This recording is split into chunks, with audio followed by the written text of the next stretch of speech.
Grégoire Grégoire. Je suis le représentant légal de cette école. Cette école est appelée Blessing School de Ruziba. Il est créé il y a 4 ans. Nous avons vu le besoin de cette communauté parce qu'il y a beaucoup de parents qui ne voient pas la nécessité d'étudier pour leurs enfants. Et nous avons songé à mettre en place cette école pour améliorer la communauté au niveau des connaissances, mais aussi pour donner la contribution contre la pauvreté. Alors, ce n'a pas été facile de mettre en place cette école parce que les parents ne comprenaient pas, mais nous avons mis en place des organes de consultation, des comités de direction, des comités de parents, l'Assemblée générale. Nous avons longtemps expliqué la nécessité d'étudier.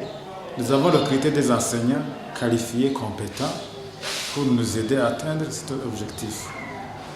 Actuellement, nous avons 132 enfants avec autour de 6 enseignants avec 2 personnels d'appui. Nous disons que nous sommes satisfaits à ce niveau parce que les enseignements et le programme va très bien. Il s'agit d'un programme francophone, mais nous faisons un effort particulier pour enseigner l'anglais parce que nous sommes dans l'Afrique de l'Est.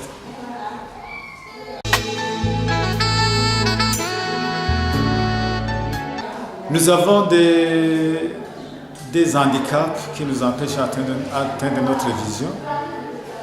Comme vous le voyez, l'espace est trop insuffisant, même sous les exigences du gouvernement. Alors nous voulons un espace assez suffisant pour les terrains de jeu, pour construire de bonnes salles de classe aérées qui répondent aux normes exigées par notre gouvernement. Nous voulons aussi des équipements de sport pour que les enfants puissent s'épanouir. Comme vous le voyez, il n'y a pas de bibliothèque, il n'y a pas d'équipement informatique, il n'y a même pas assez de bureaux. Vous voyez, des salles de classe ne sont pas bien faites, il n'y a pas de plafond, il n'y a pas autre chose, mais quand nous touchons des bailleurs qui répondre à tout cela, nous pensons bien que nous pouvons atteindre bien notre objectif.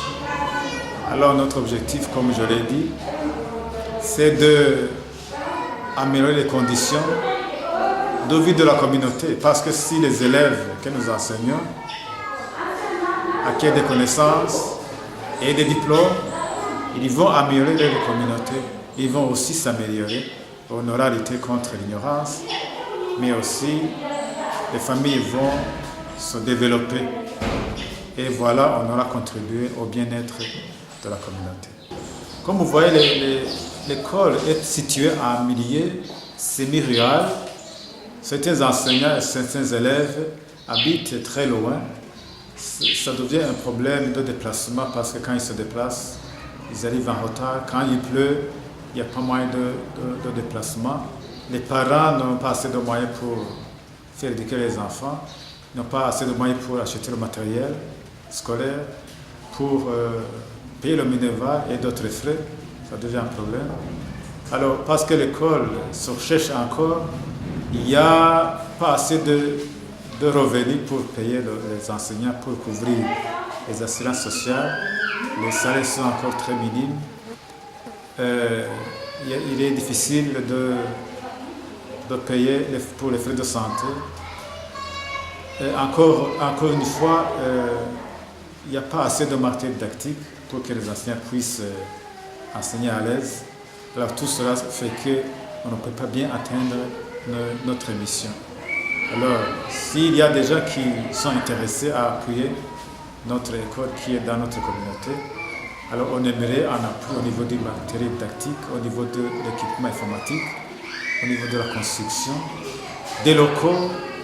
On aimerait trouver un espace largement suffisant pour construire une école durable, pour mettre un équipement informatique, un équipement au niveau des sports, un équipement aussi au niveau des salles de classe, pour les jeux internes, surtout pour la maternelle, mais aussi pour l'équipement de la direction, afin que l'administration puisse être bien à l'aise et bien suivre les enseignants. Comme ça, alors, on aura atteint notre objectif.